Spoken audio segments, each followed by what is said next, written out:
எல்லோருக்குமே வெற்றி என்பது மகிழ்ச்சியை தருவது ஒன்றாகத்தான் இருக்கிறது. ஆனால் எல்லோருக்குமே வெற்றி கிட்டுகிறதா என்றால் கண்டிப்பாக கிட்டுகிறது. ஆனால் அந்த வெற்றியின் அளவு மாறுபாடு கொண்டதாகத்தான் இருக்கிறது. அவரவர்களுக்கு ஏற்றவாறு அவர்களுக்கு வெற்றி கிடைக்கத்தான் செய்கிறது.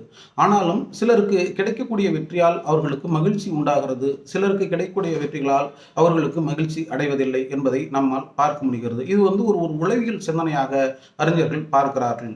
வெற்றி என்பதை 2 விதமாக அவர்கள் பிரிக்கிறார்கள். ஒன்று வெற்றிக்கான இலக்கு, இன்னொன்று வெற்றியின் இலக்கு என்று அவர்கள் பிரிக்கிறார்கள். வெற்றிக்கான இலக்கு என்பது எல்லோரும் வைத்துக் கொள்ளலாம். ஆனால் அந்த வெற்றிக்கான இலக்கு மட்டுமே ஒருவனுக்கு மகிழ்ச்சி கொடுத்து விடாது. 10 பேருக்கு நம்ம கொடுக்கணும் அப்படின்னு நினைக்கிறது கூட ஒரு வெற்றி தான். 10 பேருக்கு எடுத்துடலாம், மற்றனுடைய பொருளை எடுத்துடலாம் அப்படின்னு எடுத்துட்டானா அதுவும் வெற்றி தான். ஆனாலும் அந்த வெற்றியில் மகிழ்ச்சி இல்லாமல் போகும்.